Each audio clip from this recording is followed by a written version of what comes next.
এবং আমরা একটা সুন্দর একটা পরিস্থিতির দিকে আমরা এগিয়ে যাব ইনশাআল্লাহ। নির্বাহী ম্যাজিস্ট্রেটের ক্ষমতা পেল সেনাবাহিনী।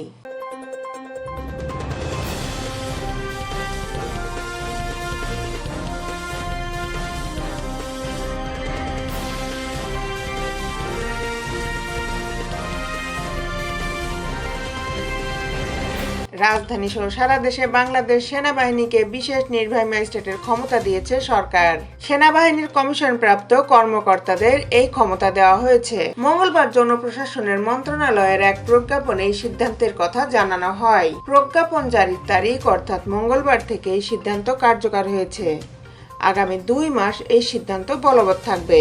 কোটা সংস্কার আন্দোলন ঘিরে ঢাকা সহ সারা দেশে সংঘর্ষ ছড়িয়ে পড়লে গত 19 জুলাই দিবাগত রাতে সারা দেশে সেনাবাহিনী মোতায়েন ও কারফিউ জারি করে সরকার। ছাত্র জনতার অভ্যুত্থানে গত 5 আগস্ট আওয়ামী লীগ সরকারের পতন হয়। এরপর 8 আগস্ট অন্তর্বর্তী সরকার গঠিত হয়। দেশের বিদ্যমান পরিস্থিতিতে এখনো সারা দেশে সেনাবাহিনী মোতায়েন আছে। বর্তমান আইন শৃঙ্খলা পরিস্থিতি নিয়ে নানা আলোচনার মধ্যে সেনাবাহিনীকে নির্বাহী ম্যাজিস্ট্রেটের ক্ষমতা দিল সরকার।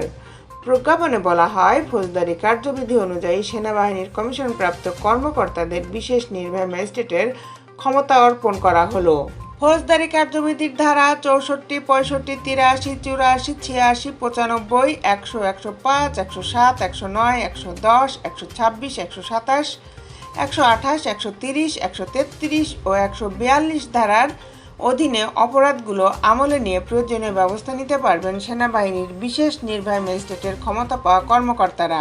এর ফলে নির্বাহী ম্যাজিস্ট্রেটের দায়িত্বে পাওয়া সেনা কর্মকর্তাদের উপস্থিতিতে কোনো অপরাধ সংঘটিত হলে তা অপরাধীকে গ্রেপ্তার করতে বা গ্রেপ্তারের নির্দেশ দিতে পারবেন। সেনাবাহিনীর কর্মকর্তারা এসব ধারা অনুযায়ী অপরাধীদের বিরুদ্ধে প্রয়োজনীয় অন্যান্য ব্যবস্থাও নিতে পারবেন। বিষয়টি নিয়ে জানতে চাইলে অন্তর্বর্তী সরকারের আইন, বিচার ও সংসদ বিষয়ক উপদেষ্টা অধ্যাপক আসিফ নজরুল এক প্রতিবেদনে বলেন, দেশে বর্তমানে কিছু কিছু এলাকায় বিশেষ করে শিল্পাঞ্চলগুলোতে নাশকতা ও দেশের স্থিতিশীলতা বিনষ্টের মতো কর্মকাণ্ড ঘটছে বলে সরকার লক্ষ্য করছে। উদ্ভূত পরিস্থিতির উন্নতি ও অপতৎপরতা মোকাবেলার জন্য সেনাবাহিনীকে ম্যাজিস্ট্রেসি ক্ষমতা দেওয়া হয়েছে। তিনি বলেন, দেশের বৃহত্তর স্বার্থে সীমিত সময়ের জন্য এই ক্ষমতা দেওয়া হয়েছে।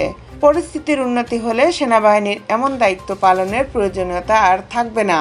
দেশের আপডেট নিউজ পেতে আমাদের সাথেই থাকুন। Justice TV, Dhaka.